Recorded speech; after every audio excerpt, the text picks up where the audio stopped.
तो क्या होता है, क्योंकि ऑब्जेक्ट्स को इंडिविजुअली एनिमेट करना, जैसे जैसे तुम्हारा सीन कॉम्प्लेक्स होता जाएगा। अब जैसे ये फिर भी एक सिंपल चीज है ना, कि ये गाड़ी है, उसको एनिमेट करना है। पर फिर भी गाड़ी में बहुत सारे ऑब्जेक्ट्स होते हैं, सबको इंडिविजुअली एनिमेट करना बहुत डिफिकल्ट हो जाता है या कम्बरसम हो जाता है। तो उसकी जगह क्या करते हैं, एक आर्मेचर बनाया।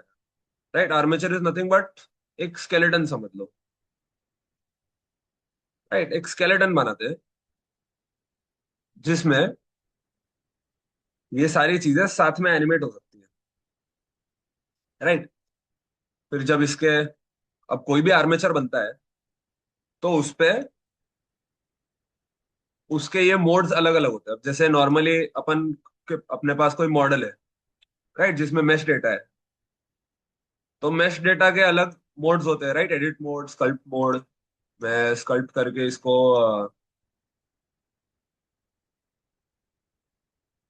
पढ़ा दूं, स्कल्प्ट करके इसका शेप चेंज कर सकता हूँ।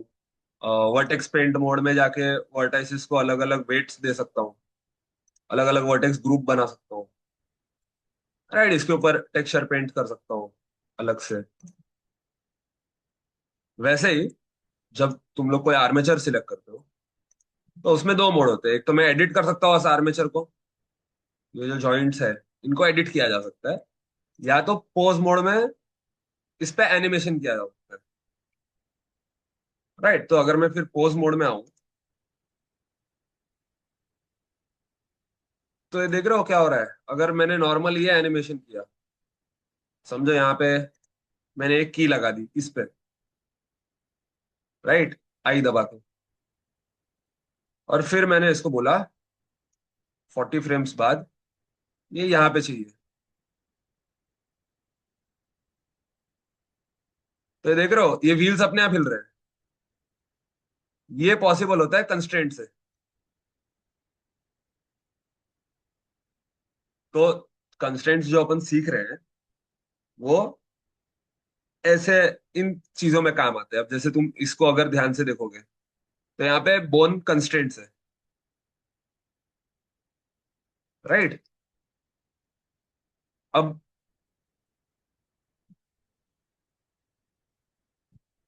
अगर मैं पोस्ट मोड से बाहर हूं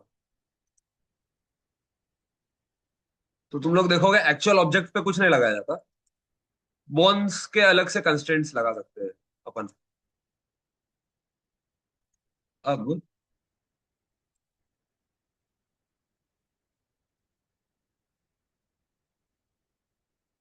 कंस्ट्रेंट से और क्या क्या पॉसिबल हो सकता है। अब जैसे समझो ये रास्ता है, राइट, ये रास्ता थोड़ा उबड़ खाबड़ कर देते हैं। राइट, या समझो एक स्पीड ब्रेकर आ गया बीच में। ठीक है, ऐसा एक स्पीड ब्रेकर हो सकता है। और फिर मैं गाड़ी उसके ऊपर से जा रही है अपनी, राइट, तो मैं क्या कर सकता हूँ, वापस अपन पोज मोड में आ गए, कंट्रोल टैब दबा के इसमें एक ग्राउंड प्रोजेक्शन करके नाम दिया है उस चीज को। ये कंस्ट्रेंट है, तो मैं इसको बोल सकता हूँ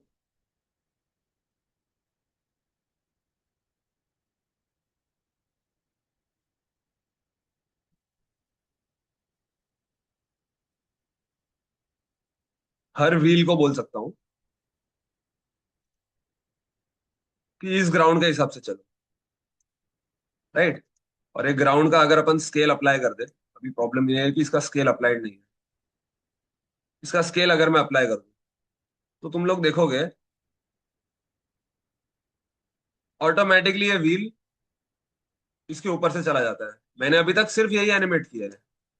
राइट, मैंने एक खाली बेसिक एनिमेशन किया है। नॉर्मली ये एनिमेशन करने में मेरे को फिर हर व्हील को ऊपर नीचे करना पड़ता, पूरी बॉडी को रोटेट करना पड़ता। राइट, ये सब कंस्ट्रेंट्स अपन सीखेंगे कैसे लगाते हैं।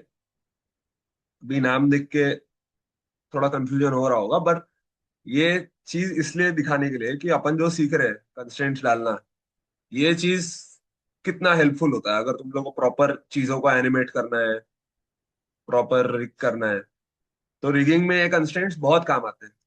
राइट, कोई छोटी मोटी चीज ऐसे ले लो, अब जैसे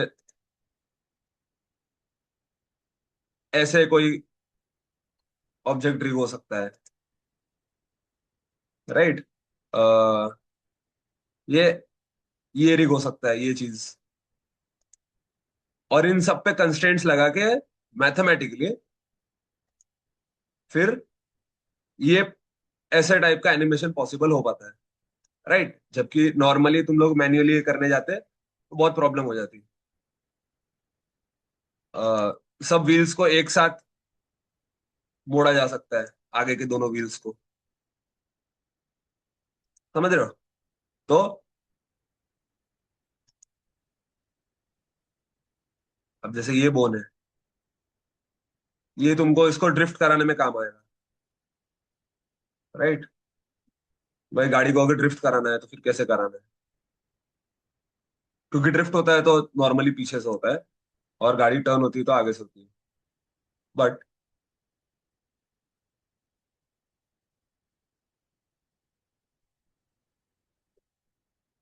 ऐसे टाइप का रिग पॉसिबल हो पाता है कंस्ट्रेंट्स की वजह से। ओके, जैसे ये फ्रंट लाइट बैक लाइट से अपन एक ड्राइवर सेट कर सकते हो उसका। ड्राइवर सेट करके अगर मैं इसको बड़ा स्केल करूंगा तो मेरी लाइट्स ऑन हो जाएगी, छोटा स्केल करूंगा तो मेरी लाइट्स ऑफ हो जाएगी। तो ये सब पॉसिबिलिटीज है कंस्ट्रेंट्स और रिगिंग में। अब ये एक्चुअली करते कैसे है, इस पे आ जाते हैं।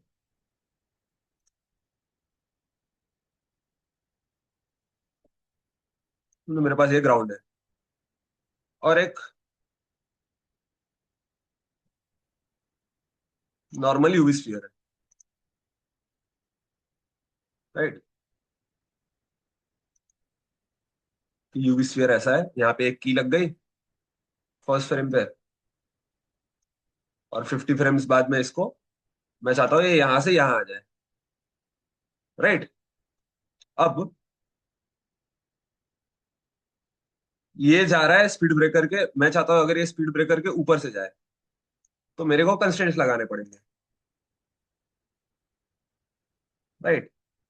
समझो कंस्ट्रेंट अपन ऐसा लगा सकते हैं। हम्म,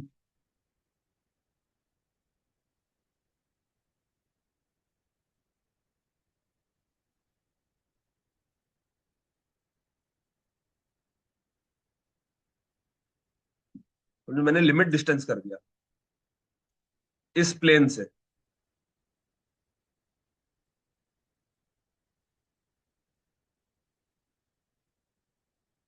राइट? अभी फिलहाल ये इसके ओरिजिन को ले रहा है, राइट? पर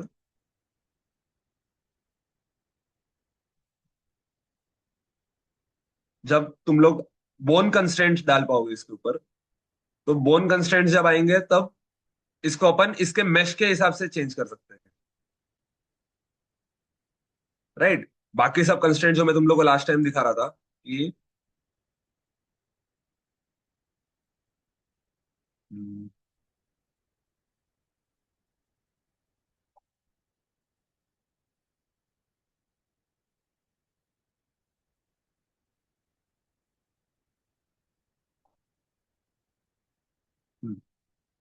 लास्ट टाइम अपन ये ट्राई कर रहे थे, धीरे धीरे जाते अपन ये ट्राई कर रहे थे कि इसके अराउंड एक सर्कल मैं बना लूं, एक टर्न अराउंड जिसको बोलते हैं ऑब्जेक्ट्स का। तो मैन्युअली करना डिफिकल्ट था, पर अपन क्या कर सकते हैं, अपन ने इसमें डिस्टेंस और लोकेशन लिमिट किया हुआ है कि ये कैमरा इससे ज्यादा तो मूव कर ही नहीं सकता इसके बाहर, राइट? पर मैं ये भी चाहता हूँ कि ये ऑब्जेक्ट ही रहे मेरे सेंटर में। तो मैं क्या कर सकता हूँ, मैं एक ट्रैक टू करके कंस्ट्रेंट है, अगर मैं वो लगा दूं और मैं बोलूँ इसको कि भाई track to this empty, right? ये एक एम्प्टी ऑब्जेक्ट है। एम्प्टी ऑब्जेक्ट क्या होता है लोगों को नॉर्मली याद रहेगा, बेसिकली इट्स एन ऑब्जेक्ट जिसमें सिर्फ ऑब्जेक्ट वाली चीजें रहती है, इसमें कोई मैश डेटा नहीं रहता, कुछ नहीं रहता। एनिमेशन डेटा बना सकते हो तुम लोग, पर कोई मैश नहीं होता और ये रेंडर में दिखता भी नहीं है, एक एम्प्टी ऑब्जेक्ट। अब क्या होगा, अब मैं जहां जहां इसको मूव करूंगा ना, मेरा कैमरा इसको फॉलो करेगा। राइट। पहले अपन ट्रैक करके, पहले अपन सिर्फ एक ऑब्जेक्ट, इस ऑब्जेक्ट से ट्रैक कर रहे थे इस कैमरा को, पर उसमें प्रॉब्लम ये है कि मैं इस ऑब्जेक्ट को हिला नहीं सकता। राइट। इस ऑब्जेक्ट को मैं मूव कर सकता हूँ। मैं जहां भी मूव करूंगा कैमरा इसको ट्रैक करेगा, तो मैं बेसिकली कैमरा का एम डिसाइड कर सकता हूँ। अगर मैं तुम लोगों ने कैमरा वगैरह इंपोर्ट करना देखा होगा, सीखा होगा, तो उसमें एक ऐसा एक ऑप्शन आता ना, कैमरा और उसका एक एम वाला कैमरा भी बन सकता है। राइट, जिसका एम तुम सेट कर सकते हो। तो इसको ऐसा ही समझ लो कि अब ये अपना एम बन चुका है कैमरा का। राइट। इसके बाद अपन क्या कर सकते हैं, एक सिंपल सी चीज, अपन एक कर्व डाल सकते हैं। राइट, समझो मैंने एक कर्व डाल दिया यहाँ पे, ऐसा, लगभग यहाँ पे। अब मैं क्या कर पाऊंगा, एक दूसरा कंस्ट्रेंट डाल सकता हूँ जिसको बोलते हैं फॉलो पाथ। राइट, मैं चाहता हूँ कि ये इसके पाथ को फॉलो करे। अब ये सब चीजें करने के लिए तुम लोग को सब अप्लाई करना पड़ेगा। राइट, ये एक बार ये सब अप्लाई हो गया, और इसका जो पूरा लोकेशन पे जो की लगा है ये डिलीट करना पड़ेगा। इसका लोकेशन अगर अपन 0 कर दें, तो अब ये इस पाथ पे आ जाएगा। क्योंकि इन सब चीजों में वो फर्क पड़ता है, ऑब्जेक्ट का नॉर्मल ट्रांसफॉर्म क्या है, वगैरह वगैरह। तो अगर इसका खुद का जो मूवमेंट है वो 0 है, अगर ये सब चीजें 0 है, तो ये प्रॉपरली बिहेव कर सकता है।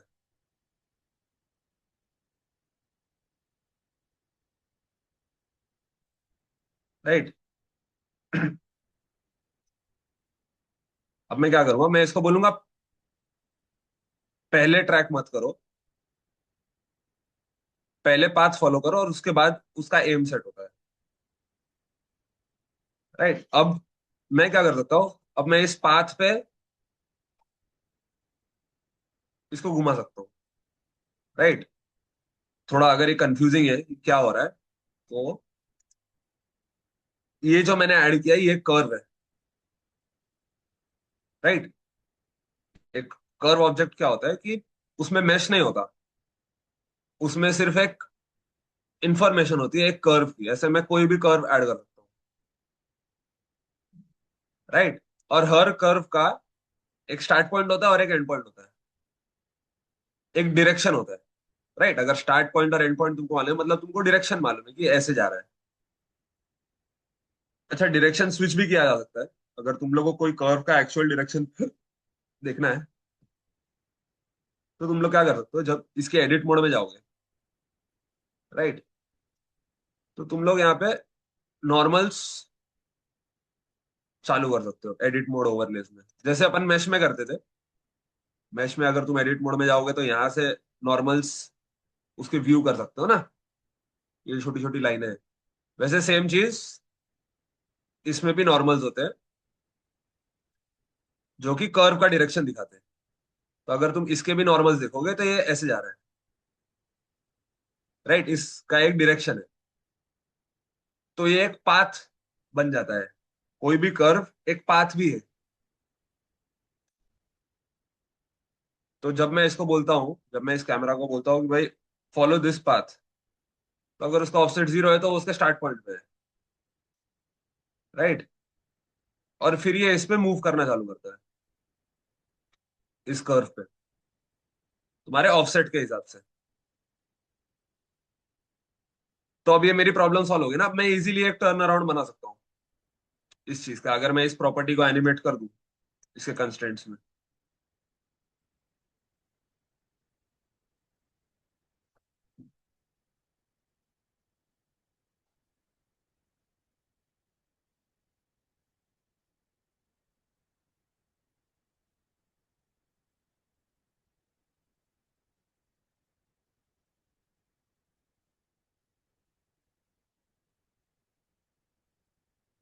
ये देख रहे हो।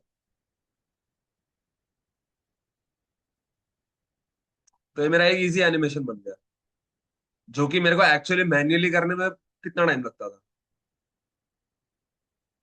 अच्छा, इस कंस्ट्रेंट में और भी ऑप्शन है दीज, मतलब ये कुछ जो एकदम कॉमन कंस्ट्रेंट्स है जो तुम लोग लगाने ही वाले हो, यूज करने ही वाले हो, वो सबसे पहले बता रहा हूँ मैं।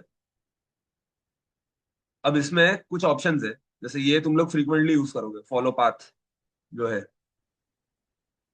तो इसमें एक फिक्स पोजीशन करके ऑप्शन है। फिक्स पोजीशन में क्या होगा, वो सिर्फ कर्व को फॉलो करेगा, मतलब ये कर्व का 0 पॉइंट है, राइट। और फिर ये कर्व पूरा घूम के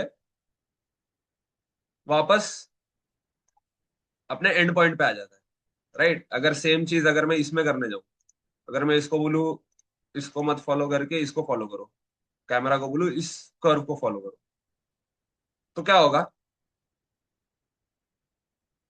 स्टार्ट पॉइंट से लेके एंड पॉइंट तक जाएगा ये। जबकि विदाउट फिक्स पोजीशन वो कहीं भी जा सकता है, मतलब वो एक बार ये कर्व खत्म हो जाए, वो कर्व पे बंधा हुआ नहीं रहेगा, वो फिर कर्व के लास्ट पॉइंट से एक्सट्रापोलेट करेगा कि मुझे कहाँ जाना है, राइट। इधर तुम लोग देख पाओगे, ये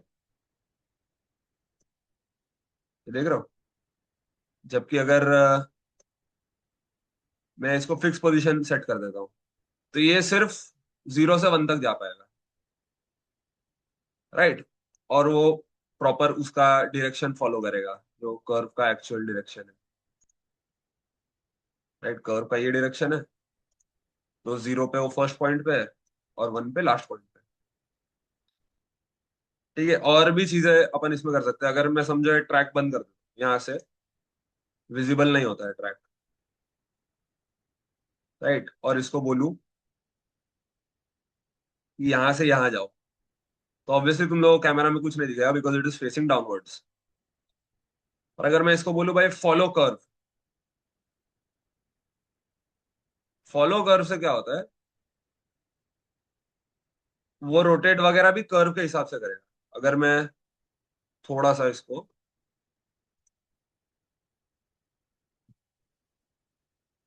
समझो, मैं ऐसे रख दूं इस चीज को, इस कैमरा को, तो तुम लोग नोटिस करोगे जैसे जैसे ये पाथ टर्न होता है, वैसे वैसे वो कैमरा का एम भी टर्न हो जाएगा। समझ रहे हो, थोड़ा सा इसको अपन ये कर देते हैं कि भाई कुछ समझ में भी आए कैमरा के इसमें, राइट। तो अगर मैं दिखाना चाहता हूँ कि भाई मेरा कैमरा धीरे धीरे इसकी तरफ आ रहा है,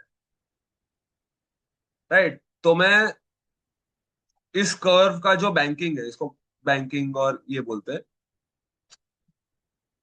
कैमरा की लैंग्वेज में, पर इस कर्व का बेसिकली जो रोटेशन है हर पॉइंट पे, टेंजेंट समझ लो, तुम लोगों ने टेंजेंट पढ़ा होगा शायद मैथ्स क्लास में। तो समझो ये कर्व का कोई टेंजेंट होता है, बेसिकली वो ऐसे जाता है, वो एक सिंगल पॉइंट को टच करता है, मतलब ये पॉइंट पे टेंजेंट ये है, ये पॉइंट पे टेंजेंट ये है, ये पॉइंट पे टेंजेंट ऐसा है। तो बेसिकली वो टेंजेंट को फॉलो करने की कोशिश करता है जब मैं फॉलो कर्व बोलूं, right. Heading and banking of the curve को फॉलो करता है इधर, इसमें भी देख सकते हो तुम लोग। और कर्व रेडियस के हिसाब से चीजों को स्केल अप स्केल डाउन भी कर सकते हैं, पर क्योंकि कैमरा में उस चीज का बहुत फर्क नहीं पड़ता, तो उसको फिलहाल बंद रखो या चालू रखो कोई फर्क नहीं पड़ता है। पर ये चीजें हैं, ऐसे कोई भी चीज एनिमेट जरूरी नहीं है ये सब तुम कैमरा पे, ये तुम कोई भी ऑब्जेक्ट पे लगा सकते हो, ये कंस्ट्रेंट्स, राइट। अगर मैं इस पे एनिमेट पाथ बोल दूं, तो अब तो फिलहाल पाथ ऑलरेडी एनिमेटेड है, बट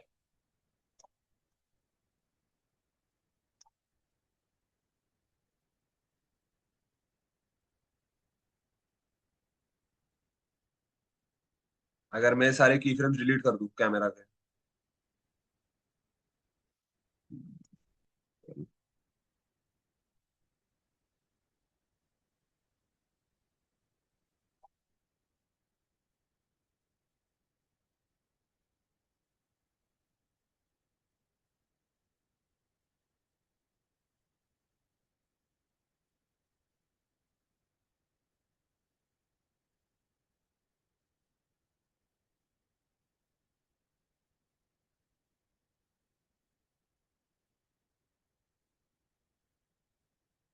अच्छा पता नहीं है, अभी काम क्यों नहीं कर रहा है, मोस्टली शायद अपन ने इसको ऑलरेडी एनिमेट कर दिया था इसलिए। पर बाकी होता यही है बेसिकली इससे। तुम एनिमेट पास करोगे ना, तो बेसिकली इस पे एक की लग जाएगा ऑफसेट पे, और फिर तुम ये कर सकते हो। राइट, पर ये कुछ ऑप्शंस है इस कंस्ट्रेंट में। और भी कुछ कंस्ट्रेंट्स है जो अपन देख सकते हैं। अ,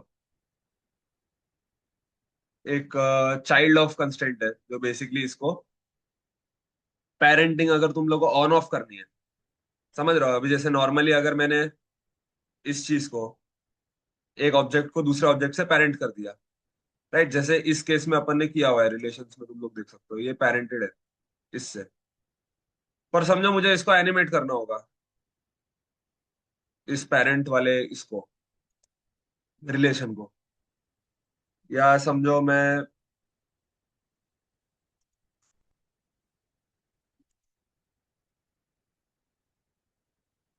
इस कैमरा को इस कर्व से पेरेंट करना चाहता हूँ। तो या तो मैं अपन नॉर्मली कंट्रोल पी करके पेरेंट कर देते हैं, बट अब इसमें भी तुम लोग देख सकते हो ये सब पाथ कंस्ट्रेंट वगैरह लगाने का ऑटोमेटिकली ये आ जाता है ऑप्शन। ऑब्वियसली फिर तुम लोग को उसके ट्रांसफॉर्म जीरो करने पड़ेंगे, पर बेसिकली क्या होगा, इस पे एक ऑटो पाथ करके कंस्ट्रेंट लग जाएगा। राइट, अगर मैं बाकी सब डिलीट कर दूं तो देखोगे फिर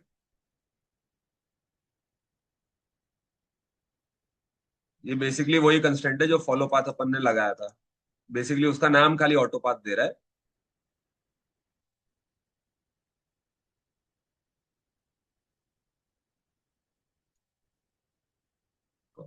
एनिमेट पाथ का बटन इस पे भी काम नहीं कर रहा फॉर सम रीजन, पर बेसिकली इससे यही होता है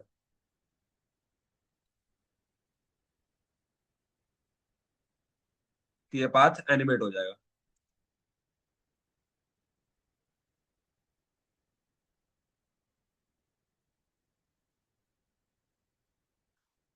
राइट, पर अगर अपन एक्चुअली कहाँ थे,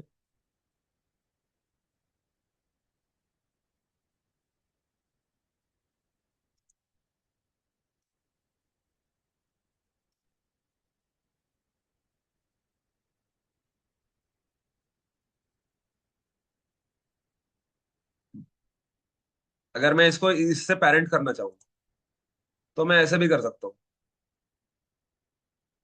राइट, मैं इस पे कैमरा पे एक चाइल्ड ऑफ कंस्ट्रेंट लगाऊंगा और बोलूंगा ये बेजियर कर्व को, इस ऑब्जेक्ट का नाम है बेजियर सर्कल, इसको फॉलो करो। तो अब ये उससे पेरेंटेड है। पर ये हर चीज में पेरेंटेड होना जरूरी नहीं है ना। अभी प्रॉब्लम क्या है, अगर मैं इस कर्व को रोटेट करता हूँ, मेरा कैमरा भी रोटेट हो जाएगा, जो कि हो सकता है मैं नहीं चाहता हूँ। राइट, तो मैं फिर इसमें ये चीजें चेंज कर सकता हूँ कि भाई सिर्फ लोकेशन इससे लो, रोटेशन इससे मत लो। राइट, अगर मैं नहीं चाहता कि ये चीज स्केल हो इसके साथ, राइट, कितनी बार तुम नहीं चाहोगे ना, हो सकता है भाई मैं इस पाथ को एनिमेट करने वाला हूँ, राइट, या इसको बड़ा छोटा करने वाला हूँ, क्योंकि अपन ने जिस हिसाब से कंस्ट्रेंट्स लगाए थे उसमें हो सकता है ना मैं इसको बड़ा छोटा करूँ, तो मैं नहीं चाहता कि ये फिर कैमरा का पोजीशन हिल जाए इसके स्केलिंग की वजह से। तो मैं इसको बोल दूंगा नहीं भाई स्केल मत लो इससे। तो देख रहे हो, अब मैं इसको बड़ा छोटा कर सकता हूँ without moving my camera, without it affecting my camera. अच्छा, इसका इन्फ्लुएंस कितना होना चाहिए ये मैं एग्जैक्ट सेट कर सकता हूँ। राइट, मैं चाहता हूँ कि इसमें मैं जो चेंजेस करूँ उसका आधा ही चेंजेस कैमरा में हो। अगर मैं इसको 2 मीटर ऊपर लेके जाता हूँ तो मैं चाहता हूँ कैमरा आधा ही मीटर ऊपर जाए, मतलब 1 ही मीटर ऊपर जाए। तो मैं इन्फ्लुएंस 0.5 कर दूंगा। ये सब चीज नॉर्मल पेरेंटिंग में तुम लोग को नहीं मिलेगी ना। तो ये कंस्ट्रेंट करके भी तुम लोग ये सब चीजें कर सकते हो। अच्छा, और कौन से इंटरेस्टिंग वाले कंस्ट्रेंट्स है। एक श्रिंक रैप कंस्ट्रेंट है, जो बेसिकली वो कंस्ट्रेंट है जो बोन पे लगता है, ताकि वो स्पीड ब्रेकर के ऊपर से जाए कोई बॉल। इससे क्या होता है, अपन ये कर सकते हैं कि अब जैसे ये चीज पैरेंटेड है, इसको अपन इसका पेरेंट क्लियर कर देते हैं। राइट, अब ये एक नॉर्मल क्यूब है जिसका इससे कोई लेना देना नहीं। अब मैं क्या कर सकता हूँ, इस पे अगर मैं एक श्रिंक रैप कंस्ट्रेंट लगाऊं और मैं बोलूं इस ऑब्जेक्ट के हिसाब से, तो क्या होगा, अब मैं इसको मूव करूंगा ना, तो ये इसको फॉलो करेगा। राइट, ये देख रहे हो, मैं सिर्फ नॉर्मल मूवमेंट कर रहा हूँ। अगर मैंने इसको समझो एनिमेट कर दिया कि पहले यहां हो और फिर धीरे धीरे ऐसे जाए 50 फ्रेम बाद,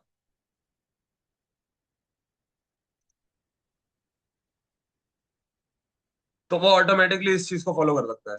अच्छा, मैं क्या कर सकता हूँ, इस पे एक ऑफसेट वगैरह भी लगा सकता हूँ, अगर इसका रोटेशन में 0 कर दूं नॉर्मल क्यूब की तरह। राइट, मैं बोल सकता हूँ भाई इतना डिस्टेंस रखो, क्योंकि ये मेरा 2 मीटर का क्यूब होगा शायद, तो मैं ये चीज कर सकता हूँ। देख रहे हो, श्रिंक रैप ये करता है। और उसके अलग अलग मोड्स भी तुम लोग चेंज कर सकते हो, कि इनसाइड सरफेस स्नैप करना है, आउटसाइड सरफेस प्रोजेक्ट करना है कहीं से, कोई एक्सिस से। तो क्या होगा जब तुम्हारे पास ऐसा कोई, समझो मेरे पास एक स्फीयर है, मैं चाहता हूँ कि ये जो क्यूब है ये इस स्फीयर पे ही चले।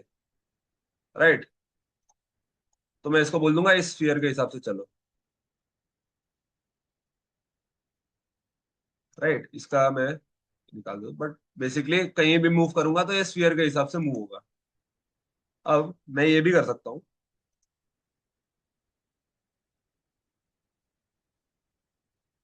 कि ये चीज खाली जेड में काम करनी चाहिए। राइट, खाली ऊपर नीचे में काम करनी चाहिए। अगर मैं चाहूं तो इस चीज को बाहर लेके जा सकना चाहिए ना। समझ रहे हो तुम लोग, अगर मैं चाहूं कि अगर ये समझो कंस्ट्रेंट ना हो, और मैं चाहूं कि ये ऑब्जेक्ट यहां से चालू होता है और 50 फ्रेम्स बाद यहां आ जाता है।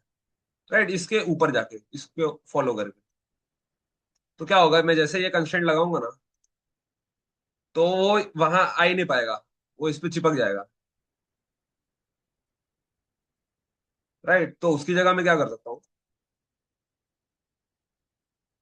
इसको प्रोजेक्ट बोलूंगा, और प्रोजेक्शन एक्सिस +Z रखा है,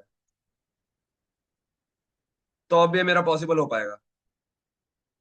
प्रोजेक्शन इज बेसिकली क्या है, तुम लोगों ने प्रोजेक्टर देखा है ना। मान लो ये,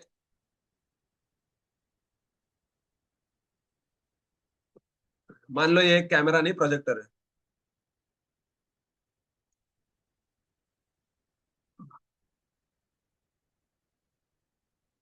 राइट, तो अगर ये एक प्रोजेक्टर है, तो प्रोजेक्टर का काम क्या होता है, रेस प्रोजेक्ट करता है। बेसिकली वो बहुत सारी रेस निकालता है अपने ऊपर से, अंदर से एक पर्टिकुलर डायरेक्शन में। तो अगर मेरे पास एक प्रोजेक्टर है जो कि ये प्लेन है, राइट, तो प्रोजेक्टर का काम क्या होता है, बहुत सारी रेस ऐसे प्रोजेक्ट करेगा।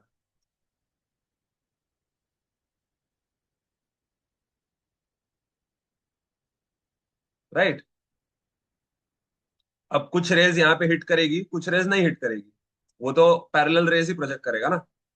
तो अगर मैं जेड डायरेक्शन से प्रोजेक्ट करता हूँ चीजें, तो मेरा ऑब्जेक्ट सिर्फ उसी चीज को कंसिडर करेगा। राइट, अगर समझो मैं इसको उल्टा कर दूं, अगर मैं बोलूँ कि -Z से मेरे को करना है, -Z से मैं प्रोजेक्ट कर रहा हूँ, तो अब ये उसके नीचे की तरफ चिपकेगा। राइट, क्योंकि -Z से ये पॉइंट्स हिट होते हैं सबसे पहले। और प्लस जेड से ये पॉइंट्स हिट होते हैं। अभी ऑब्वियसली उसमें भी सब तरह की चीजें हैं, तुम लोकल स्पेस में कर रहे हो, वर्ल्ड स्पेस में कर रहे हो, डिस्टेंस तुम लोगों को कितना रखना है। फेस कलिंग करके भी ऑप्शन है कि जैसे जो नॉर्मल्स तुम लोग देखते हो, जैसे अपन फेस ओरिएंटेशन देखते हैं इस चीज का। अ, यहाँ पे फेस ओरिएंटेशन चालू। तो समझो अगर मैं इसका ये पार्ट, ये फेसेस में ऑल टाइम करके फ्लिप कर दूं, राइट? तो तुम लोग देख पाओगे भाई अब ये फेसेस उल्टे हो गए। और अगर मैं इसके कंस्ट्रेंट से नियरेस्ट सरफेस पॉइंट रखूं अभी के लिए, राइट, तो नियरेस्ट सरफेस पॉइंट में ऑब्वियसली मैं कहीं भी इसको मूव करूंगा तो ये इसको चिपकने का ट्राई करेगा।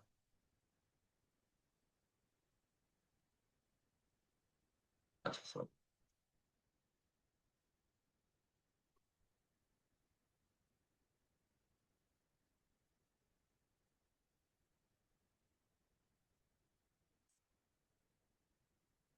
अब अगर मैं इसको बोलता हूँ फ्रंट कल करो या बैक कल करो। हाँ, तो बैक कल करने से क्या होगा, ये इन फेसिस को कंसिडर ही नहीं करेगा। भले प्लस जेड से प्रोजेक्ट कर रहा है, पर ये प्रोजेक्शन बेसिकली यहाँ पे हिट नहीं होगा, वो डायरेक्टली यहाँ पे हिट होगा। तो वो उसको कंसिडर नहीं करेगा, जबकि माइनस जेड में वर्क करेगा अभी भी। राइट, अगर मैं फ्रंट कलिंग ऑन कर देता हूँ तो ये माइनस जेड में काम नहीं करेगा, पर प्लस जेड में करेगा। राइट, इसको ऐसे समझ लो।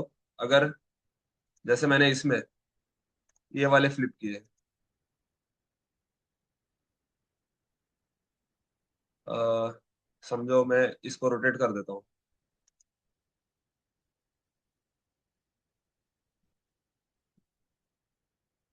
वाई में 90 डिग्री, तो थोड़ा आसान होगा समझना। देख रहे हो, मैं चाहता हूँ खाली वो फ्रंट फेसेस ले, बैक फेसेस ले ही नहीं कोई मैश के। तो फेस कलिंग के ऑप्शंस है। स्नैप मोड में भी समझो मैं आउटसाइड रखता हूँ।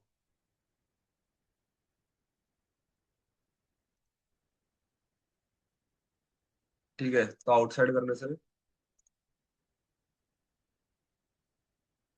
ये इसका आउटर सरफेस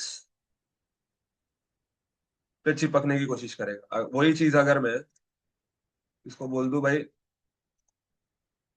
इनसाइड तुम जा सकते हो, राइट, तो वो इनसाइड चला जाएगा। अब उसको अलाउड है इस ऑब्जेक्ट के अंदर जाना।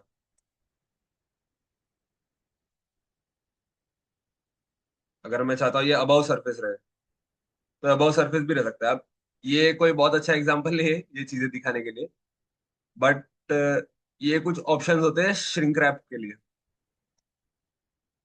इसको जब तुम एक्चुअल यूज करने जाओगे कहीं पे, तो तुमको मालूम होना चाहिए कि ये सारे ऑप्शंस अपने पास अवेलेबल है। अगर कोई जैसे ह्यूमन का कोई मॉडल है, तो वो इतना सिंपल नहीं होता स्फीयर जैसा, राइट। उसमें फिंगर्स होते हैं, नेल्स होते हैं, जो सरफेस है उसका एक इनसाइड और एक आउटसाइड होता है। तो तब ये चीजें उनकी रिगिंग में ये सब चीजें काम आती है, ये ऑप्शन काम आ सकते हैं। राइट, अलाइन टू नॉर्मल तुम लोग ऑन कर सकते हो, ये एक इंपॉर्टेंट ऑप्शन है। इससे क्या होगा, ये देख रहे हो, अब मेरा ऑब्जेक्ट इस ऑब्जेक्ट के नॉर्मल्स को फॉलो करेगा। मतलब वो खुद का जो एक्सिस है वो अलाइन कर लेगा इसके नॉर्मल्स के हिसाब से,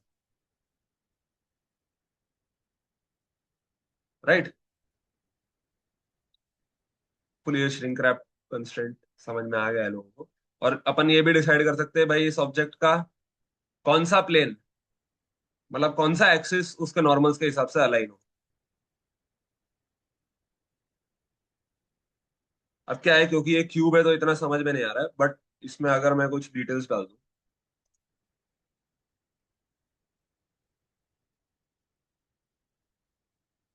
तो तुम लोग समझोगे। ये देखो, ठीक है, ऐसा नहीं है कि उसने वो रोटेशन रख लिया आगे जाके, वो वापस डिफॉल्ट पे आ जाता है इसके बाद।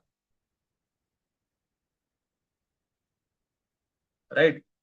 अब मैं ये भी डिसाइड कर सकता हूँ कि उसका कौन सा एक्सिस इससे अलाइन हो। अगर मैं चाहता हूँ भाई वाई एक्सिस इससे अलाइन रहे या जेड एक्सिस अलाइन रहे, तो वो भी सेट कर सकता हूँ मैं। अच्छा, अभी तक थोड़ा किसी को कुछ आ रहा है डाउट वगैरह, अभी तक जो कंस्ट्रेंट्स बताए उसमें?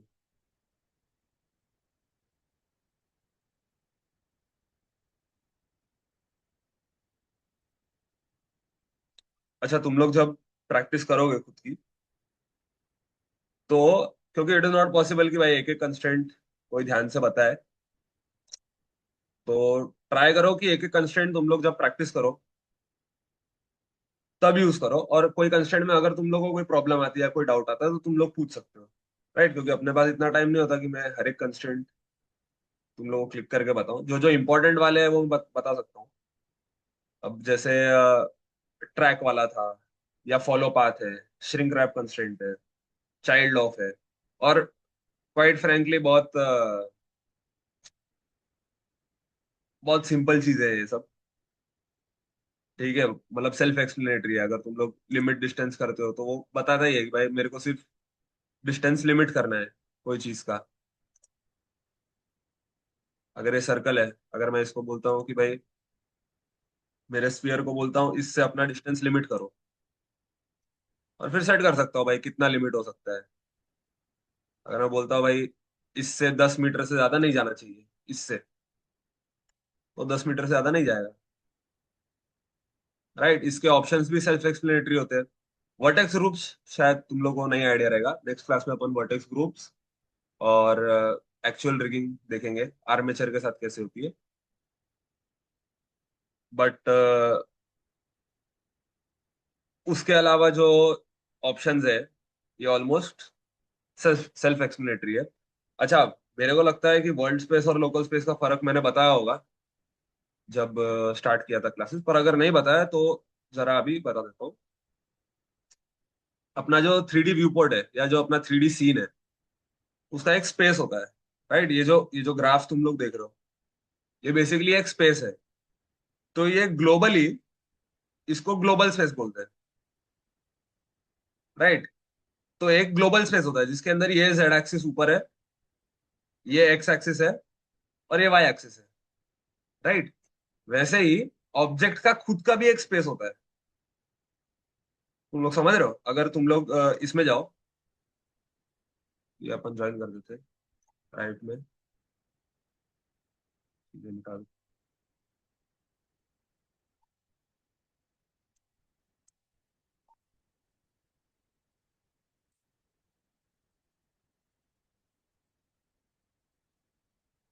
जैसे ये ऑब्जेक्ट है, अगर तुम यहाँ पे आओ इसके ऑब्जेक्ट प्रॉपर्टीज में,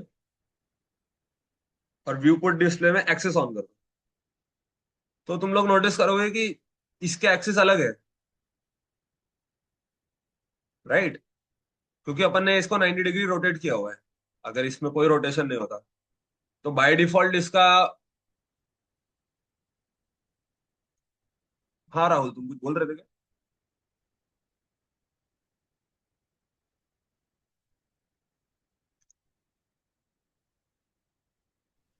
सर मेरे को डाउट था इसमें, बहुत सारे पॉइंट्स है मेरे डाउट के। हाँ तो फर्स्ट मतलब कैमरा का जो आपने एनिमेशन बताया था रोटेशन का, तो उसमें से हाँ कुछ ना समझ में आया। और दूसरा था कि मैं थोड़ा प्रैक्टिस कर रहा था तब दो ऑब्जेक्ट थे मेरे, फॉर एग्जांपल एक भाला भाला मैंने बनाया था। तो वो भाले हाँ को रोटेशन मतलब जो ऊपर का हिस्सा और नीचे का हिस्सा अलग था, उसको रोटेशन हाँ करना था एक साथ। तो हाँ वो कैसे करे? और तीसरा हाँ। क्वेश्चन था हम्म कि एक जैसा फॉर एग्जांपल हमने एक बॉटल बनाई, ऐसे तीन चार मतलब एक बॉटल के हमने तीन चार डुप्लीकेट्स बनाए, लेकिन हम्म। बाद में पता चला कि वो बॉटल को थोड़ा चेंज करना है। तो हाँ, तीनों बॉटल को एक साथ कैसे चेंज कर सकते हैं?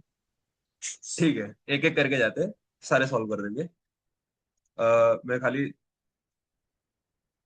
एक सेकंड मुझे देना, मैं मेरे ईयरफोन्स लगा लेता हूँ, स्पीकर से अच्छे से आ नहीं रहा।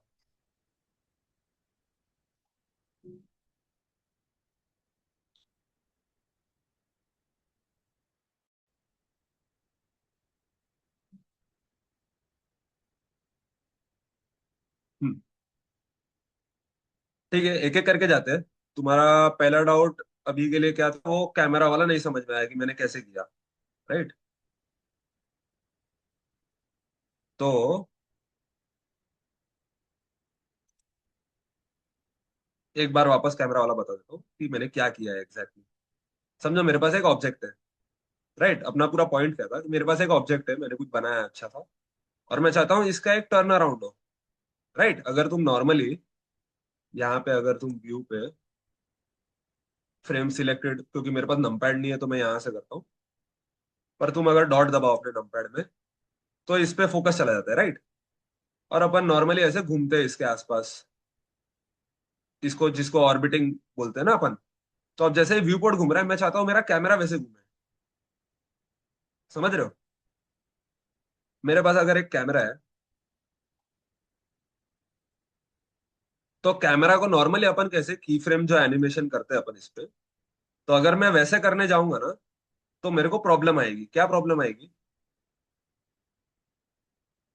कि मैंने समझो यहाँ पे एक की लगा दी, और समझो मैं चाहता हूँ भाई ये कैमरा बेसिकली यहाँ हो, क्योंकि इस कैमरा को ऐसे घूमना पड़ेगा ना इसके आसपास, ऐसा व्यू दिखाने के लिए, टर्न अराउंड वीडियो बनाने के लिए। अगर इसमें भी थोड़ा बहुत कंफ्यूजन होता है तो एक दूसरा पैनल खोल लो, और उसके अंदर अगर तुम ये टिल्ड की दबा के रखोगे और उसमें बोलोगे व्यू कैमरा, तो तुम बेसिकली वो कैमरा के व्यू में आ जाओगे कि कैमरा को क्या दिख रहा है।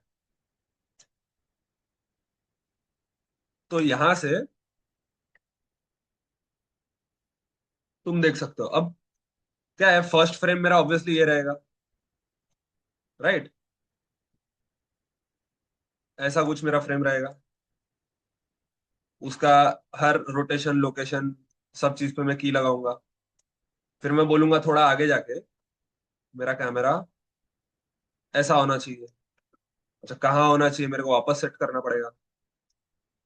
राइट, अगर मैं बहुत बेसिक भी जाऊं कि भाई, अगर मैथ्स के हिसाब से भी जाऊं, मैथ्स के हिसाब से क्या होगा, समझो मैंने एकदम परफेक्ट अपने हिसाब से किया कि भाई पहले 5 मीटर यहां से दूर रहेगा। राइट, और इसको रोटेट कर दिया, समझो 90 डिग्रीज। ये जीरो कर दिया, जेड में रोटेट कर दिया प्रॉपर -90। तो ये मेरा फर्स्ट समझो आ गया। राइट, थोड़ा सा मैं इस कैमरा को ऊपर ले लूंगा और इसका जो व्यू है ये नीचे की तरफ कर दूं। ठीक है, अगर मैं मैथमेटिकली भी जाता हूँ तो क्या होगा, इसको भी मैं सेंटर में ले आता हूँ इसके।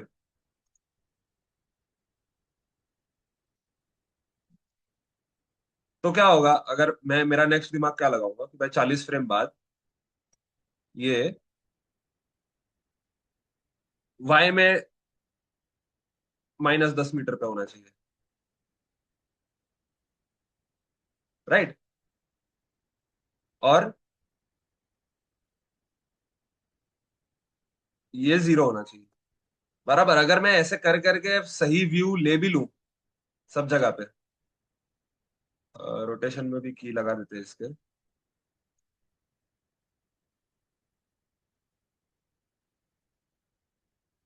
और यहाँ पे अपन बोलते हैं -90, और यहाँ पे बोलते हैं जीरो। बराबर, अगर मैं ऐसे की लगा भी दूं तो भी तुम देख रहे हो मेरा क्या प्रॉब्लम होएगा, क्योंकि इसका अगर तुम मोशन पाथ ऑन करके देखोगे तो मेरा कैमरा बेसिकली ऐसे चला जाएगा।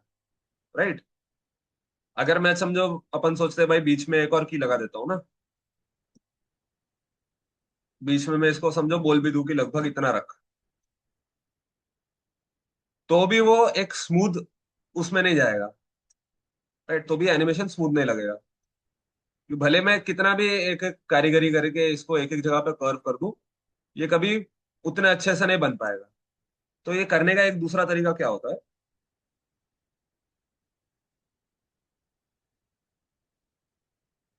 कि मैं एक कर्व ले लूं। राइट, अब एक कर्व क्या होता है, एक कर्व का एक स्टार्ट पॉइंट और एंड पॉइंट होता है। तो इस कर्व में क्या है, स्टार्ट और एंड पॉइंट एक ही जगह पे, तो ये सर्कल दिखता है बेसिकली। ठीक है, इतना क्लियर है। तो मैंने इसको क्या बोला, मैंने इस कैमरा को बोला कि भाई ये मैनुअल में की फ्रेम डालू और एनिमेशन करूँ, इससे अच्छा मैं क्या कर सकता हूँ, कंस्ट्रेंट्स करके अपने पास कुछ रूल्स होते हैं जो अपन ऑब्जेक्ट्स पे रूल सेट कर सकते हैं। तो एक फॉलो पाथ करके कंस्ट्रेंट आता है, जिसकी वजह से क्या होगा, मेरा कोई कर्व होगा, मेरा ऑब्जेक्ट उसी कर्व को फॉलो करेगा। राइट, तो मैं अगर इस कैमरा पे फॉलो पाथ डालता हूँ, फॉलो पाथ में ऑब्वियसली ब्लेंडर के कुछ सवाल होंगे, वो बोलेगा भाई फॉलो पाथ करना है पर कौन सा पाथ फॉलो करना है। तो मेरे को उसको सिलेक्ट करके बताना पड़ेगा कि भाई ये वाला पाथ फॉलो करो। अब ये जैसे ही तुम करोगे, तुम बोलोगे भाई कैमरा हमारा बहुत दूर चला गया, वो क्योंकि कैमरा पे ऑलरेडी कुछ चीजें लगी हुई है, लोकेशन वगैरह। तो अब वो क्या कर रहा है, वो इसका लोकेशन ले रहा है, वो इस कर्व के स्टार्ट लोकेशन पे आ चुका है। और उसके बाद ये जो चीजें है भाई, 10 मीटर दूर जाना, ठीक है, वो 10 मीटर दूर जाने की कोशिश कर रहा है इस पाथ से। और क्योंकि इस पाथ का स्केल भी अपना सेट नहीं है, तो वो इसको 10 गुना गिन रहा है इस पाथ को। इसलिए मैं थोड़ा स्टार्टिंग से ये करता था कि सब चीजें अप्लाई करके रखो। अब जैसे ही मैं इसका स्केल अप्लाई कर दूंगा ना, तो तुम लोग देखोगे कि भाई कैमरा अब आ गया है यहाँ, इसको थोड़ा बड़ा कर देते ताकि दिखे तुम लोग। अब कैमरा यहाँ आ गया है। राइट, अब वो क्या कर रहा है कैमरा, वो एग्जैक्टली exactly इससे 10 मीटर दूर चला गया और 2-3 मीटर ऊपर आ गया। तो तुम जैसे इसको जीरो करोगे, वो अपनी सही जगह पे आ जाएगा, एक्चुअल स्टार्ट पोजीशन। ठीक है, तो ये अपनी एक प्रॉब्लम इधर सॉल्व हो सकती है। ये मोशन पाथ में एक बार बंद कर देता हूँ, कंफ्यूजिंग हो जाएगा। हम्म। अब क्या है अपना इशू, अब मैंने ये जो कंस्ट्रेंट लगाया था, फॉलो पाथ कंस्ट्रेंट इस कैमरा पे, इसको मैं आगे जाके एनिमेट कर सकता हूँ। अभी देखते हैं, शायद ये चल जाए। हाँ देखो, एनिमेट पाथ करने से क्या होता है बेसिकली, इसने एक रिकरिंग की डाल दिया, बिना की डाले वो बस इस पाथ को फॉलो करता रहेगा, करता रहेगा, करता रहेगा, जो कि अपन बेसिकली नहीं चाहते। ठीक है, अपन चाहते हैं अपन मैन्युअली इसको एनिमेट करें। तो मैन्युअली एनिमेट करने में, ये तुमने एक ऑफसेट वाला जो प्रॉपर्टी है, इसको अगर तुम ज्यादा बढ़ाओगे तो ये ऐसे ऑफसेट होता जाएगा। राइट, तो अब मैं क्या कर सकता हूँ, मैं इस पे की मैंने जीरो पे लगा दी, और 40 फ्रेम्स बाद, 50 फ्रेम्स बाद, जितना भी मुझे जाना है, मैं इसको बोल दूंगा एक पूरा सर्कल घूम ले इतने में। राइट, तो ये देख रहे हो, मेरी एक प्रॉब्लम तो सॉल्व हो गई, एक परफेक्ट सर्कल में जा पा रहा है। अब मेरा नेक्स्ट प्रॉब्लम क्या था कि भाई ये कैमरा तो दिखना तो इसकी तरफ चाहिए ना। अगर मैं इसको फर्स्ट फ्रेम पे, तुम लोग देखो, अगर मैं फर्स्ट फ्रेम पे इसको ना सेट भी कर दूं प्रॉपर व्यू के हिसाब से, राइट, अगर मैं इधर कारीगरी करके, अच्छा, और तुम ये भी कर सकते हो, जैसे मैंने अपन कैमरा को थोड़ा ऊपर लेके आ गया था ना, कि मेरे को थोड़ा ऊपर से दिखाना है ऑब्जेक्ट, एकदम सामने से नहीं दिखाना है।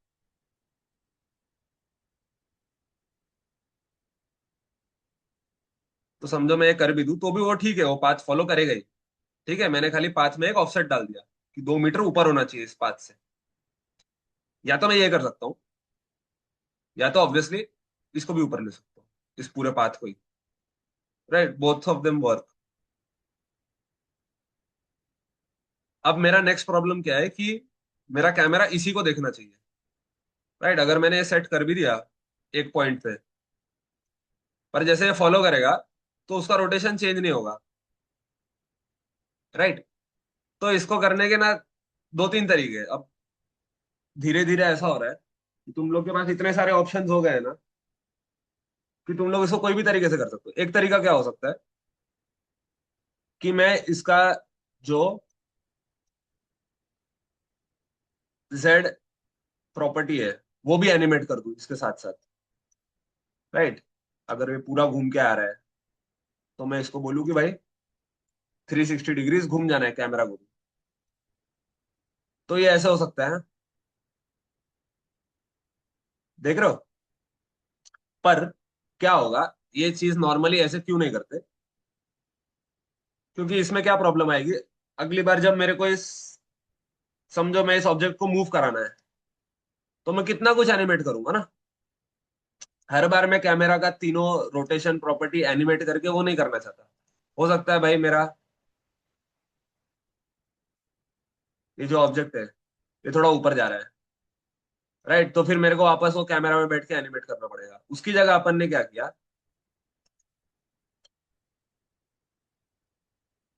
ये की फ्रेम्स क्लियर करके मैंने एक दूसरा कंस्ट्रेंट डाल दिया जिसका नाम है ट्रैक टू। तो ट्रैक टू से क्या होता है, वो ऑब्वियसली पूछेगा कौन से ऑब्जेक्ट को ट्रैक करना है, तो तुम इस क्यूब पे क्लिक कर देना। इससे क्या होगा, वो कैमरा जहां भी जाएगा ना, वो इस क्यूब को ही देखता रहेगा। समझो मैं ऐसे भी कैसे भी इस चीज को मूव कर दूं तो वो क्यूब को देखता रहेगा। उससे वो होता है, ये हो गया ट्रैक। अच्छा, अपन ने ये भी नहीं किया। ये क्यों नहीं किया इसमें, क्योंकि आगे जाके एक दूसरी प्रॉब्लम आएगी। जरूरी नहीं ना मेरे को पूरे टाइम इस क्यूब को ही बताना है कोई एनिमेशन में। हो सकता है भाई क्यूब का मैं ये पार्ट, समझो जैसे ये पॉइंट है, यहाँ पे फोकस करो, जैसे ये पॉइंट है, तब हो सकता है कि मैं इस चीज को हाईलाइट करना चाहता हूँ, राइट। इस कॉर्नर को हाईलाइट करना चाहता हूँ फॉर सम रीजन। तो क्या होगा, ये वो मैं कर नहीं पाऊंगा, क्योंकि कैमरा तो पूरे टाइम इसी क्यूब को ट्रैक कर रहा है, क्यूब के सेंटर को, राइट। क्यूब का जो भी ओरिजिन है उसको ट्रैक कर रहा है। तो अपन ने दूसरा तरीका क्या निकाला कि इसी ऑब्जेक्ट की जगह हो सकता है अपन एक एम्प्टी ऑब्जेक्ट ले लें, और इसको बोला भाई क्यूब को ट्रैक मत करो, इस एम्प्टी ऑब्जेक्ट को ट्रैक करो। इससे मेरे को क्या फायदा होगा ड्यूरिंग द एनिमेशन। अब यहां मैं ये चाहता था ना कि ये इस पे फोकस करे, तो मैं क्या करूंगा, इस पॉइंट पे इस एम्प्टी को, अब नॉर्मली ये यहाँ पे है, राइट। तो इसका मैंने लोकेशन सेट कर दिया, की कर दिया। अब इस पॉइंट पे अगर मैं चाहता था कि ये कॉर्नर पे फोकस हो, तो मैं क्या करूंगा, क्वाइट सिंपली इस चीज को यहां ले आऊंगा, राइट। तो तुम लोग देखोगे कि जैसे ये घूम रहा है तो एम्प्टी रोटेट होके यहाँ आ गया। अच्छा, इस पॉइंट पे अगर मैं चाहता हूँ कि ध्यान पूरा यहाँ आ जाए, यहाँ फोकस करना है, तो मैं क्या करूंगा, ये फ्रेम पे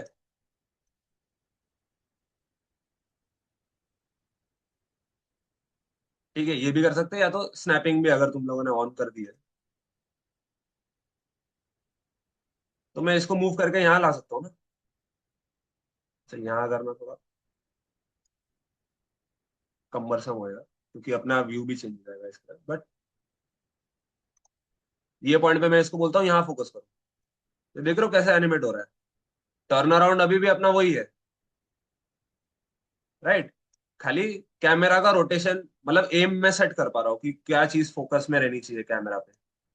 तो इससे मेरे को ये एडवांटेज मिलता है। अपन ने बेसिकली कैमरा का ये किया था।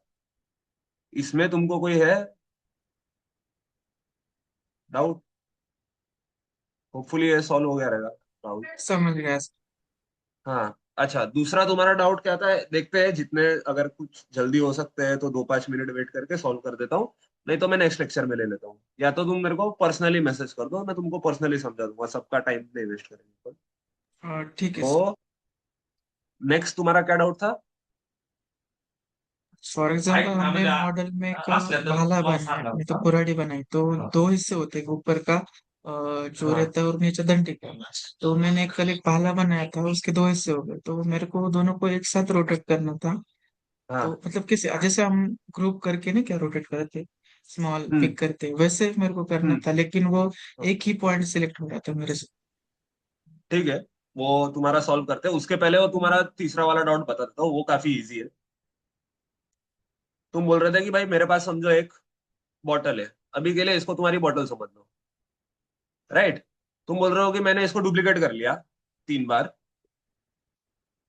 राइट। और फिर मेरे को याद आया कि अरे एक्चुअली इस बॉटल का शेप अलग था, तो मेरे को ऐसे करना था। अब मेरे को क्या सब में जाके करना पड़ेगा? तो ऐसा नहीं है। क्या होता है, ये एक ऑब्जेक्ट है और इसके अंदर एक मैश डेटा है, बराबर। तुम्हारे 3 ऑब्जेक्ट है, सिलेंडर 1 2 3। 1 2 3 नाम दे देते हैं इसको। ये तुम्हारे 3 ऑब्जेक्ट हो गए। अब क्या होएगा,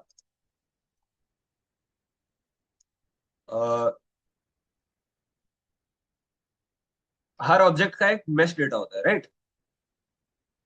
जो मैश डेटा का नाम है सिलेंडर। जब तुम कोई चीज को डुप्लीकेट करते हो,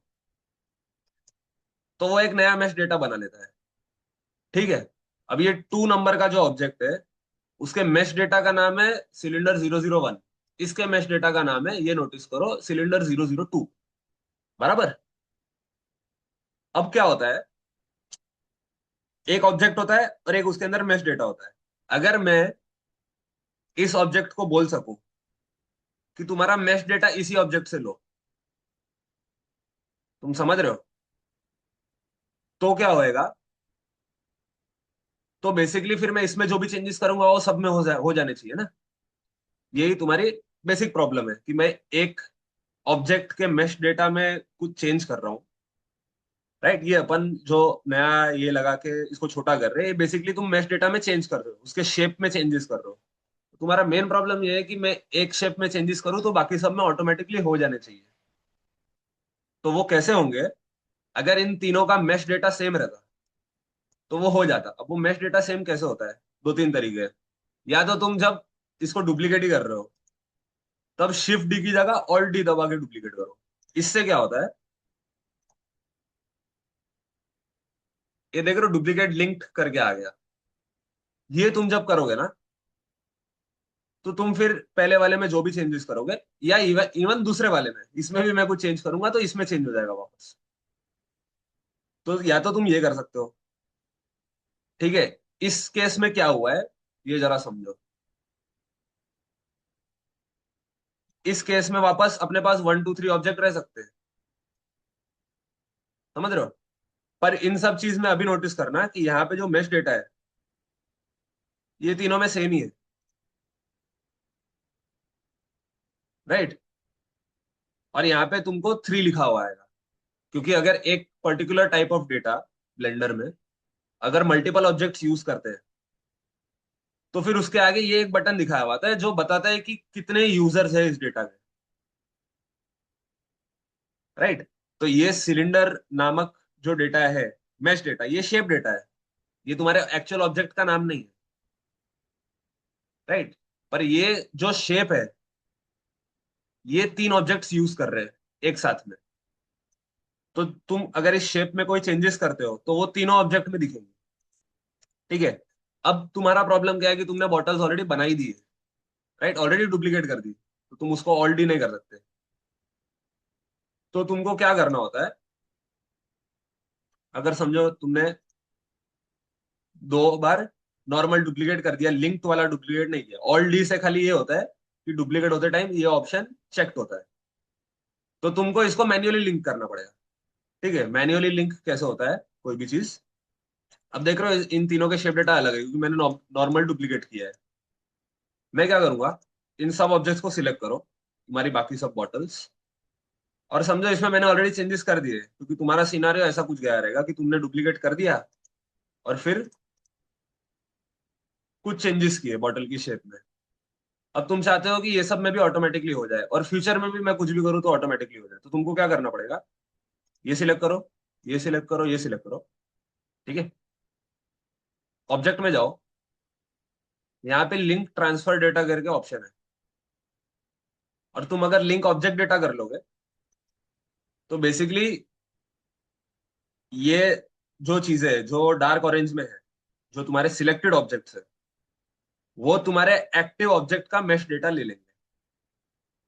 राइट, उनका मैश डेटा गायब हो जाएगा, जो भी सिलेंडर 004 005 जो भी बन रहा था वो सब गायब हो जाएगा। अब ये सब वही मैश डेटा यूज करेंगे जो ये यूज कर रहा है। तो इसके बाद अब तुम कुछ भी करोगे ना, तो तुम्हारी प्रॉब्लम सॉल्व हो जाएगी, मतलब कि भाई इसमें अगर कुछ चेंजेस करोगे तो उनमें भी हो जाएगा।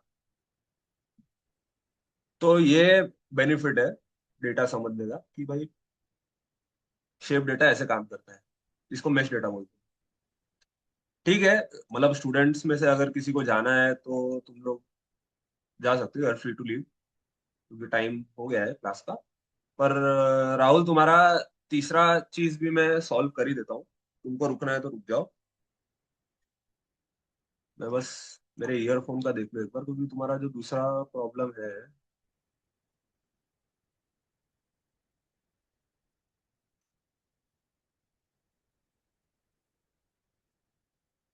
ठीक है, तुम्हारा दूसरा जो प्रॉब्लम है वो भी सॉल्व करने के काफी तरीके हैं। मेरा बस यूट्यूब एक बार सही से चालू हो जाए।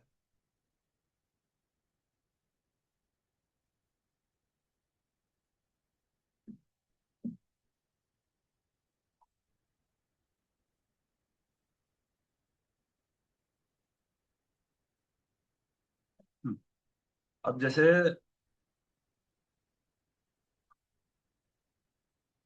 पहले तुम्हारा एक्चुअल प्रॉब्लम समझ लेते हैं, क्योंकि तुम कंफर्म कर देना कि यही तुम्हारा प्रॉब्लम है कि नहीं। तुम चीजों को रोटेट करना चाह रहे हो, और तुम बोल रहे हो कि अपन नॉर्मली ऐसे सिलेक्ट करके रोटेट करते हैं। तो तुम्हारा रोटेशन कैसे नहीं हो रहा है? अगर तुम अपने लैपटॉप पे हो तो तुम मेरे को स्क्रीन शेयर करके भी बता सकते हो क्या प्रॉब्लम है, क्योंकि शायद बोलने से मेरे को समझ में नहीं आ रहा है। नहीं, ऐसा नहीं था। मतलब तो दो ऑब्जेक्ट है, एक बार ही क्लिक किया, मतलब अभी कैसे आपने दो बार क्लिक किया वैसे नहीं चाहिए।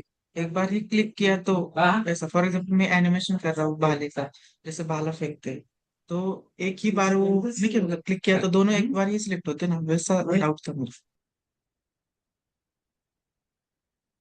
ये ऑब्जेक्ट है, राइट? ये एक ऑब्जेक्ट मैंने सिलेक्ट किया। तुम किसका एग्जाम्पल दे रहे थे? क्या बनाते भाले आप? का, भाला भाला। अभी आपने एक बार एक क्यूब को सिलेक्ट किया, तो मेरे को ऐसा चाहिए था कि एक बार ही सिलेक्ट। एक्चुअली तुम्हारे पीछे ना बैकग्राउंड नॉइज बहुत है, तो कुछ एक खास ही क्लिक सुनाई नहीं में दे रहा है। हाँ, एक क्लिक में, दोनों ऑब्जेक्ट सिलेक्ट होना चाहिए। एक क्लिक में दोनों ऑब्जेक्ट सिलेक्ट होना चाहिए। यस। हम्म, मैंने गूगल को थोड़ा सर्च किया तो वो पेरेंट बोल रहे हैं, मतलब पेरेंट नहीं, नहीं वो क्या अलग तो। बोल रहे हो, उससे तुम्हारा प्रॉब्लम सॉल्व नहीं हो रहा ना। तुम्हारा तो पेरेंट रिलेटेड प्रॉब्लम ही नहीं है। तुमको ऐसा है कि ये दोनों ऑब्जेक्ट मैं साथ में सिलेक्ट कर सकूं। तो देखो, क्या तुम्हारा सोल्यूशन हो सकता है कि अब तुम चाहते हो कि मैं एक क्लिक में दोनों ऑब्जेक्ट सिलेक्ट हो जाना चाहिए। बार बार हो सकता है भाई तुम्हारा ऐसा कुछ प्रॉब्लम आ रहा होगा कि बार बार मेरे को बहुत सारे ऑब्जेक्ट्स है, और मेरे को चारों को साथ में ही मूव करना रहता है कभी भी। तो मेरे को बार बार ये सिलेक्ट करना पड़ता है, ऐसे ऐसे ऐसे करके, और फिर उनको मूव करना पड़ता है। मैं चाहता हूँ कि भाई मैं एक ही जगह क्लिक करूँ और चारों सिलेक्ट हो जाए। बेसिकली ये तुम्हारा प्रॉब्लम है ना, यस। कि मेरे को बार बार मैन्युअली कर्सर से सिलेक्ट नहीं करना पड़े इन सब चीज को। तो तुम क्या कर सकते हो, इसमें कुछ सोल्यूशंस है। एक सोल्यूशन तो ये हो सकता है कि तुम ऐसे आउटलाइनर में सिलेक्ट करो। ठीक है, अगर ये चार क्यूब है, समझो क्या हो रहा है कि बहुत सारे ऑब्जेक्ट्स है तुम्हारे सीन में। अब तुमको बार बार इन दोनों ऑब्जेक्ट्स को सिलेक्ट करना रहता है और मूव करना रहता है, और बाकी सबको नहीं। तो तुम क्या कर सकते हो, या तो इन सबको एक दूसरे कलेक्शन में डाल के रख सकते हो तुम्हारे आउटलाइनर में। तो उससे क्या होगा, तुम आउटलाइनर में से ही सिलेक्ट कर पाओगे ऐसे ड्रैग करके। ठीक है, पर ये कोई बहुत अच्छा सोल्यूशन नहीं है, क्योंकि हो सकता है तुमने अलग चीज अलग तरीके से ऑर्गेनाइज किया हुआ हो आउटलाइनर में। तो तुम एक दूसरा चीज क्या कर सकते हो, अ, एक दूसरा चीज ये हो सकता है कि तुम इन दोनों चीजों को कोई एक तीसरी चीज से पेरेंट कर दो।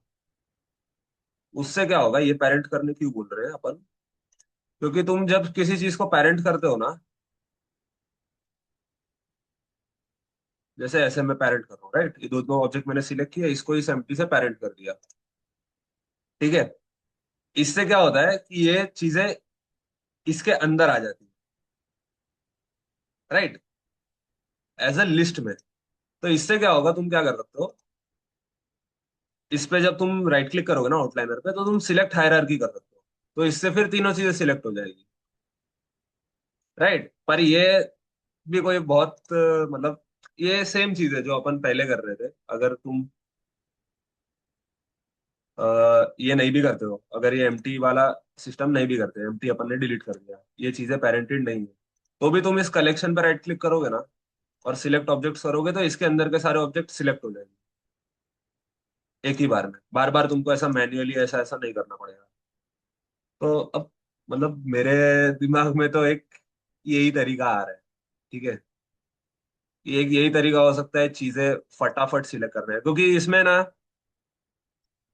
अ, मतलब ऐसा कोई तरीका है तो नहीं कि तुम दोनों चीज, या तो तुम दोनों चीजों को ज्वाइन कर सकते हो, पर वो मेरे को लगता है तुम शायद नहीं करना चाहते। ज्वाइन करने का मतलब मैं इन दोनों ऑब्जेक्ट को लेके कंट्रोल जे कर दूं, तो फिर वो एक ही ऑब्जेक्ट बन जाएगा। तो वो शायद तुम नहीं चाहते हो। तो उसके अलावा तो मेरे को यही तरीका दिखता है। और ऑब्वियसली तुम ये चीजें एक के अंदर एक भी कर रख ही सकते हो। अब जैसे तुम चाहते हो इसी कलेक्शन में ये चीजें रहे, तो तुम सिर्फ इस कलेक्शन को सिलेक्ट ऑब्जेक्ट्स करोगे तो फिर ये सिलेक्ट हो जाएगा। पर कोई सेपरेट सिलेक्शन बनाने का कोई तरीका नहीं होता है। तुम अगर चाह रहे हो कि मैं कोई बटन दबा दूं जिससे ये दोनों ऑटोमेटिक सिलेक्ट हो जाए, तो उसका कोई स्क्रिप्ट तुम ट्राई कर सकते हो। अगर तुम चैट जीपीटी पे जाओ, चलो मैं एक इसका देखता हूँ, इसका और क्या हो सकता है। पर अभी के लिए यही ऑप्शन, मेरे दिमाग में तो यही बेस्ट ऑप्शन आ रहा है कि जो चीजें तुम बार बार सिलेक्ट कर रहे हो, ऐसे करके ऐसे करके ऐसे करके, उन सारी चीजों को कोई एक कलेक्शन में डाल दो। तो क्या होगा, तुम सिर्फ उस कलेक्शन पे राइट क्लिक करके सिलेक्ट ऑब्जेक्ट्स करोगे ना, तो उस कलेक्शन में जो भी ऑब्जेक्ट्स है वो सिलेक्ट हो जाएंगे। और फिर तुम उनको जो भी है मूव करना है, रोटेट करना है, कर सकते हो। बार बार अलग से कर्सर से सिलेक्ट करने की जरूरत नहीं पड़ेगी तुमको। तो तुम्हारा क्या हुआ, डाउट सॉल्व हुआ इससे? यही थी प्रॉब्लम। नहीं सर, मैं नेक्स्ट लेक्चर में बताऊंगा, मतलब एक मॉडल बना के आपको बताऊंगा। हाँ, ठीक है, बता देना। अगर इसके अंदर ही, अगर मॉडल के अंदर की बात है, तो शायद वो वर्टेक्स ग्रुप से सॉल्व हो सकता है। तो तुम एक बार बताओगे ना, तो क्या बेटर समझ में आएगा क्या है। नेक्स्ट लेक्चर को मैं बता ठीक है, कैसे। चलेगा। नहीं तो भी अगर तुमको नेक्स्ट लेक्चर तक वेट नहीं भी करना है, तो भी तुम मेरे को व्हाट्सएप कर दो पर्सनली, फोटो या वीडियो तुम्हारी प्रॉब्लम समझाते हुए, तो मैं उधर ही आंसर करूँ। ठीक है सर। और दूसरे लोगों को भी जानना होगा तो फिर वापस बता देंगे नेक्स्ट क्लास में, अगर कोई पूछेगा तो। ठीक है, चलो फिर आज के लिए डन करते हैं।